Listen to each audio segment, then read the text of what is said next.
Hey guys, this is Lady Fantastic. We've all survived another week. I'm very thankful for that. I'm also very thankful that I got to uh, see episode 4 of The Rings of Power, and the pace is picking up.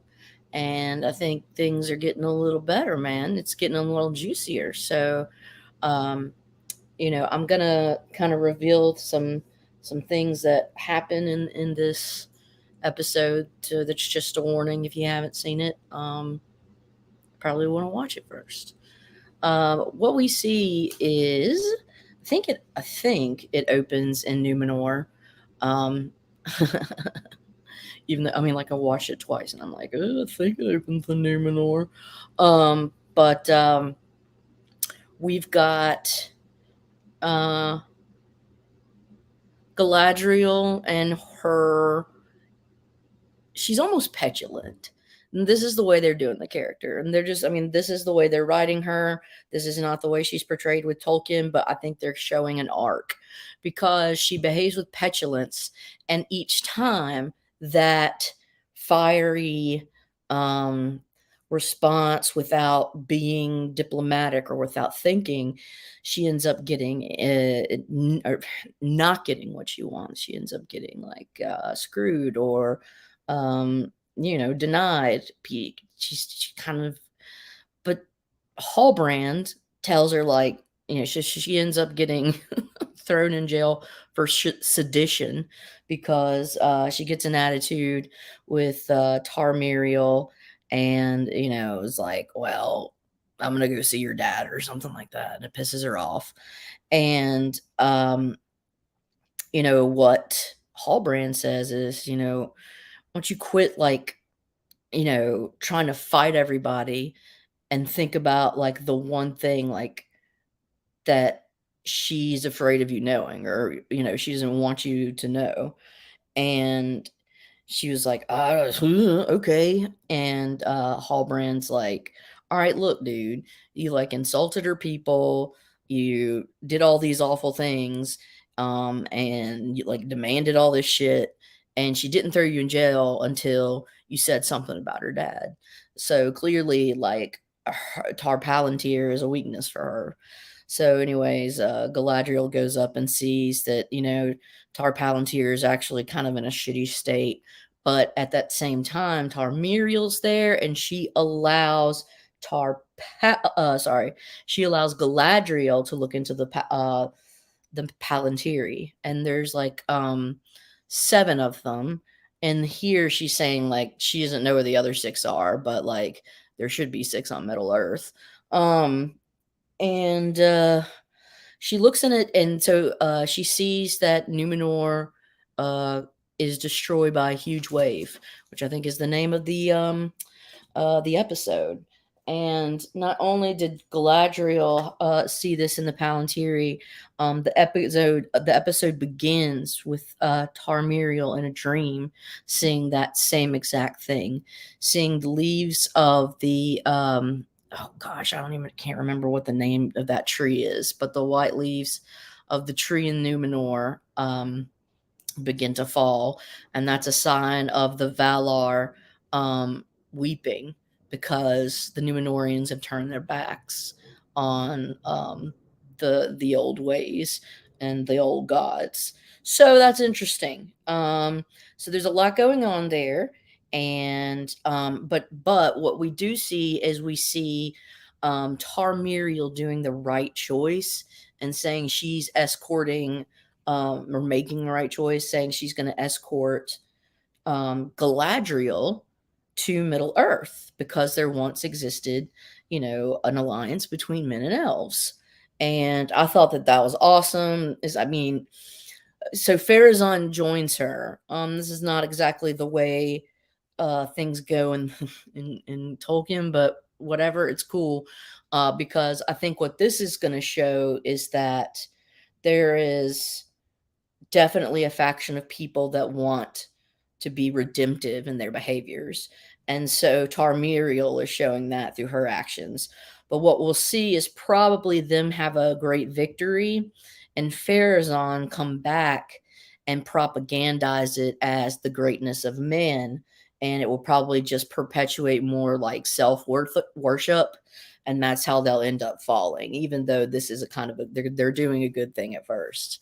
All right, now let's go to the Southlands.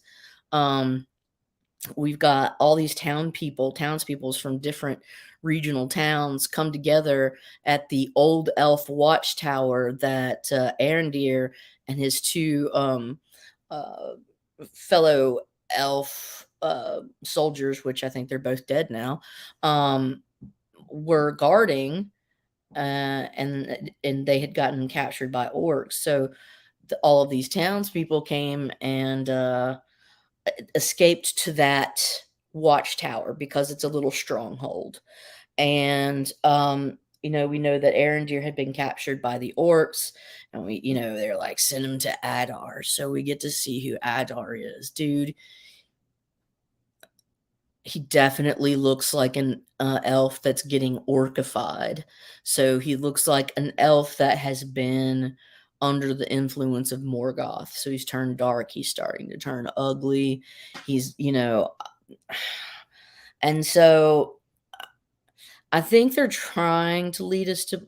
I, there's a possibility that this could be Sauron, but I'm just not sure. I think he's just an elf from like the OG days who knew Melkor.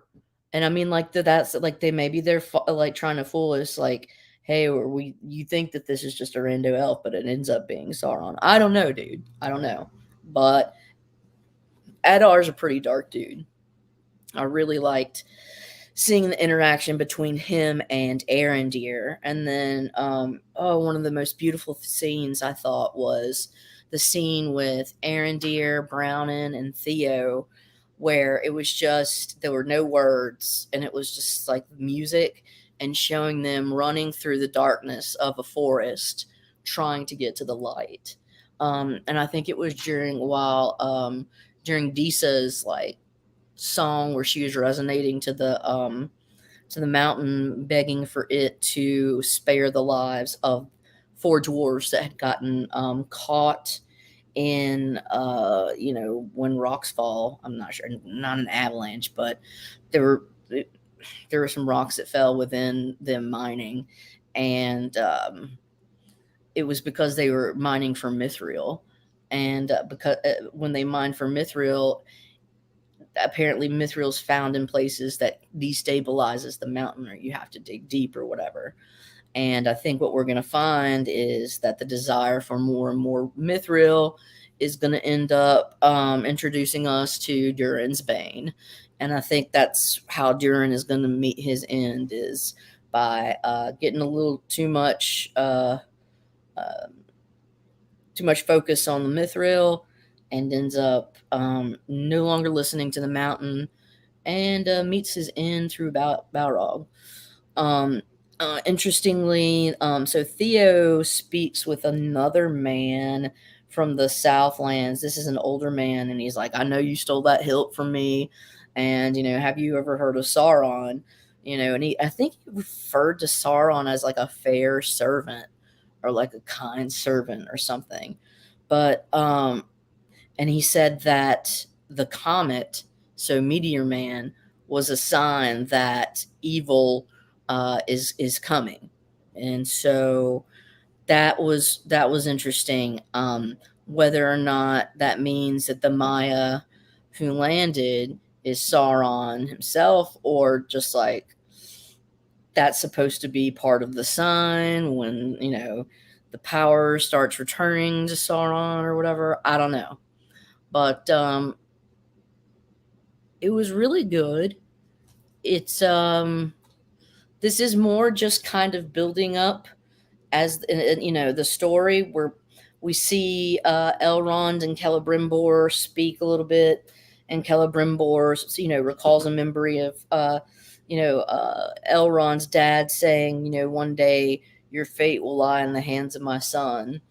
And Elrond's kind of like, oh, he means now. Like, I mean, he doesn't say that, but it's kind of that kind of revelation. And so they're building the tower, or the yeah, the furnace, the forge, that Celebrimbor wants with the help of the dwarves. And we see that Elrond has, what up, Bacon Man? We see that Elrond has invited Durin to Lindon. And so Durin tells his dad, should I do it? And his dad's like, yeah, Elrond's been pretty upfront about saying that, his boss Gilgalad, or Gilgalad, is no longer, you know, interested in, I don't know, harming us or doing us any, ill will as dwarves. And they're like, yeah, I mean, he's said that. And then, Durin's dad, the king, was like, well, what do you think, son? And he's like, I think there's more afoot. And so he's like, good, son, good. Go to Linden and see what's going on. But that'll be the next episode, I guess. All, let's try and think. Oof, are there anything else that I need to get to? Galadriel, I think what we're seeing is she's starting to recognize that being a petulant child does not get her what she needs. So I think we're going to see, maybe she's going to start with that arc of maturation. I loved seeing Disa doing the resonating ceremony with the dwarves in the mountain. And I really loved the escape of Brownin, Arendir, and Theo from the orcs, chasing them in the dark woods, and them going out into like a field and the sunlight hitting, and all the orcs stopping at the edge of the forest because the sunlight represents good and it burns their skin. I mean, the sunlight is like a purifying force that keeps evil at bay, light or whatever. Yeah, dude. Like, it's not canon, but oh, here we go. So when old Tarmiriel was like, I'm gonna go and escort old girl Galadriel to Middle Earth, um, Elendil on her behalf says, she's doing this, so who's gonna join her and help escort her in this mission. And Isildur, who is not the most enthusiastic C student or whatever, he gets kicked out of his little C school thing, which Elendil's gonna be pissed about.